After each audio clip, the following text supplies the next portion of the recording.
School has officially started, and we're already in high gear. Stick around to the end of the episode to see an exclusive interview with a real-life angel sent from heaven. Mrs. Dennis, the Chatter Newscast starts now.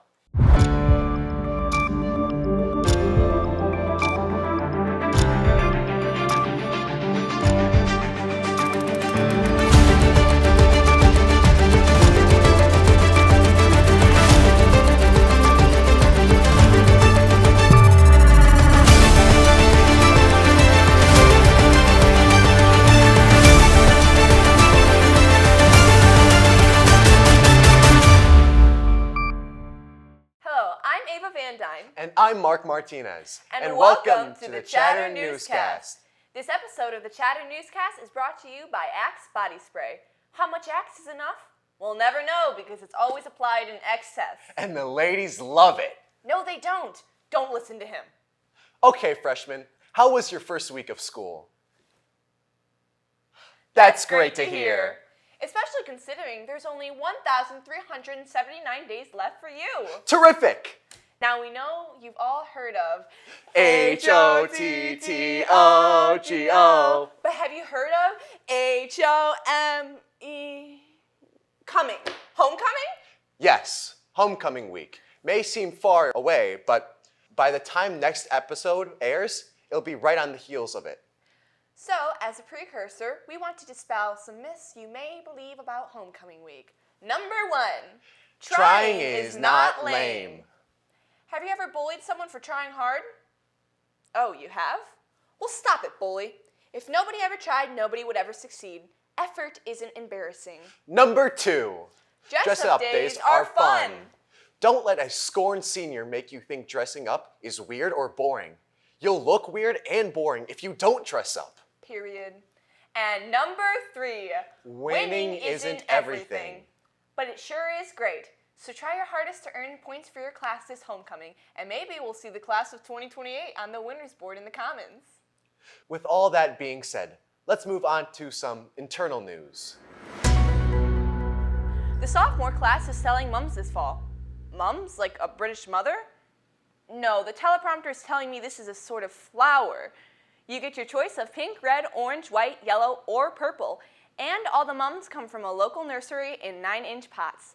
Prices are $15 each, or 4 for $50, which is a savings of $10 if you're bad at math. And hey, not a bad idea to order a mum for your mum. Or mummy, because Halloween. Ha!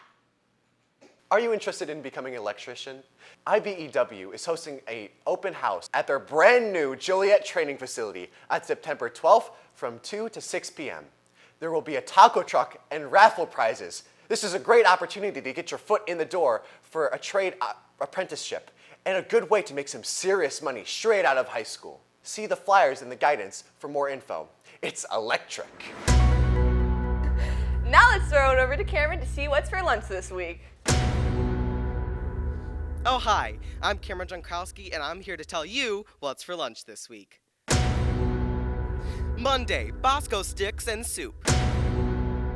Tuesdays, beef tacos, Spanish rice, and refried beans. Wednesday, meatball subs and potato wedges.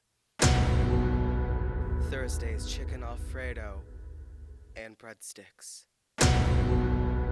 Fridays, pizza. And don't forget, every meal comes with fruit and milk. Back to you, Ava. Thanks, Cameron. That was equally entertaining and disturbing. Stay weird, King. Hey, Mark, did you hear about the new homecoming week event? You mean the talent show? You were supposed to say no, but yes, the talent show. We are looking for the best, brightest, and most talented students from each class to participate in the homecoming talent show. I don't know. I'm shy. And the grand prize is $250. Hot dog! How do I sign up? I don't know yet. I think info comes out this week. Slay. Fall play auditions begin tomorrow after school. If you want to be part of Clue Teen Edition, come tomorrow or Tuesday after school. Sign-ups will be posted outside of the choir room. If you're interested in a more behind-the-scenes role, come join us for our first crew day on September 1st from 12 to 4 in the auditorium. Please come. We'll give you pizza or polka dot, whatever you want, really. Just come, okay? Calling all Swifties and those who enjoy crafts. If you're looking to make the friendship bracelets or take the moment and taste it, look no further than the next art club meetings, Friday, September 6th and 13th, and I want to reiterate, 13th. The art club will be teaching you how to make your own friendship bracelets, a skill useful for many a fun evening. You've got no reason to be afraid, because at art club, you're not on your own, kid. Now let's throw it over to Emma and our newest Chatter team member, Gwen, for Chatter in the Halls. Hey guys, welcome back to Chatter in the Hallways with Emma Wilson. And this week we are going to be going around and asking the kids what is a weird food combination that they like. Today I'm joined with Kara Steffes. and I was wondering, is there any weird food combinations that you are loving? I love during volleyball games when we're just sitting there. You gotta go to the concessions. You gotta get one of their dill pickles and you gotta get like the sour strips. Wrap it on those pickles. Best volleyball snack. I can confirm she put me on. I've had it before. It's delicious. It's amazing. It's amazing. Anna Smith, what is your secret talent? I can frog blink. Can you please show us? Thank you. What is the weirdest food combination you like?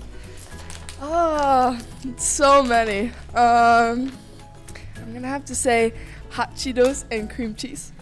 Ooh, that sounds delicious. Have you ever tried the chamoy pickle kit? No, that sounds disgusting. Oh, I think it's pretty similar though. Okay, bye. Who am I here with? Dominic Eddy. And what is your hidden talent? I could do the flower with my tongue. Can you please show us? So I'm here with Dakota Bicking, the one and only, and we are gonna ask you, is there any weird food combination you like? Honestly, cottage cheese and peaches. Interesting, and what made you think of that? My dad. Who am I here with? Alex Bielfeld, What is your hidden talent? I can do a backflip. Can you please show us? Yes, I can. Good afternoon, Cameron Wallace. So I'm here to ask if you have any weird food combinations you love. I love hot Cheetos and pickles. That is so creative. My friend Leah actually just said she likes hot Cheetos and cream cheese. It's very popular, isn't it? Wow, very good. What is your hidden talent? Walking on crutches. One said my hidden talent is walking on crutches. Thank you. Thanks, Emma and Gwen. I'm very impressed someone as tall as Alex was able to do a backflip in the hallway. I can do a backflip in the hallway. Sure, Mark. I can't. Did you know that Starbucks and Dunkin' Donuts have a bring your own cup policy? You can bring a clean cup of up to 40 ounces and say no to single-use plastic. Mark your calendars for September 3rd and 17th for this month's recycling club meetings in Miss Ames' room 214 after school. Come help make RCHS a greener place. Book Club will have its first meeting on Tuesday, August 27th. There are two meeting options, 7:30 a.m. and 3:05 p.m. If you're not currently in Book Club and would like to join, please scan the QR code on one of the posters you see around the school. Please see Miss Meyer if you have any questions. Freshmen, are you interested in student council? Find a flyer around the school to fill out an interest form, or see Mrs. Lee or Mrs. Arsenault. If you needed any other reason to join, I'm the president. I'm cool, funny, approachable, and I solved a Rubik's Cube once in a dream. Notice how I promote the student council. It's very demure, very mindful. I'm not like these other clubs. Now let's throw it over to Alice for a sports update.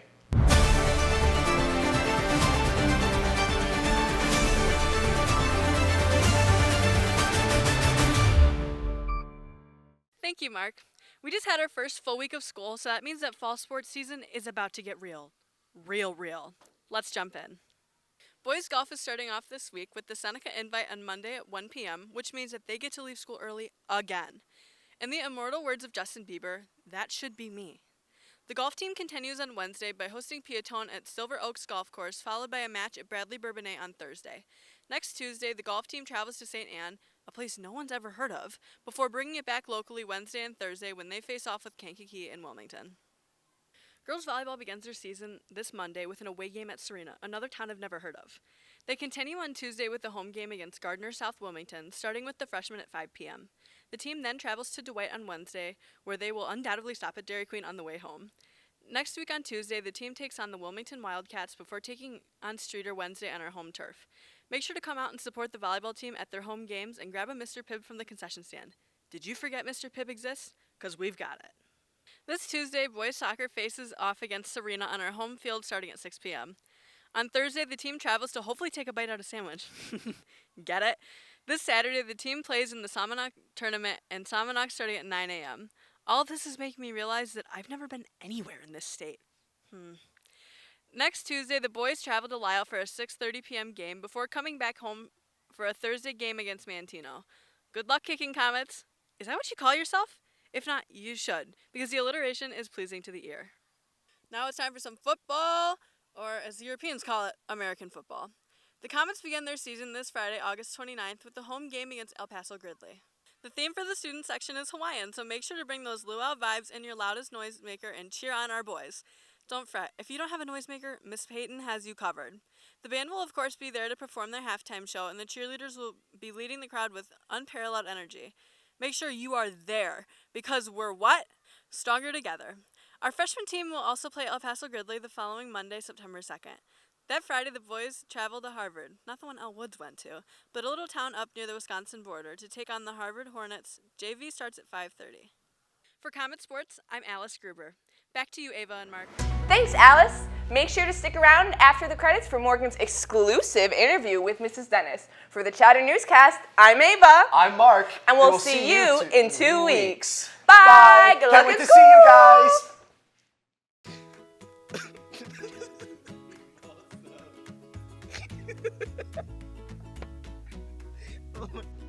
Shout out to my Aunt Wendy, because she's obsessed with this.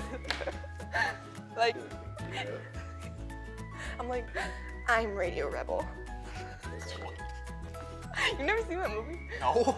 Now let's throw it over to Cameron to see what's happening. Wait, I'm sorry. Hey guys! I was like, Ava, I got a contract right now. and then I'm like, oh yeah, when do we have to be there tomorrow? And you're like, oh, hey Ava, I didn't know you were here. She's like, what?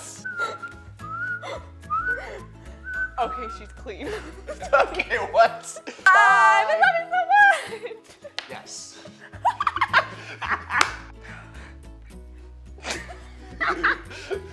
Find a flyer around this.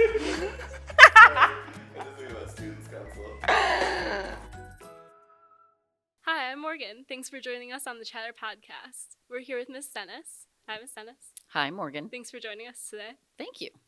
So I would like to ask you, how long have you been in education and what's keeping you teaching?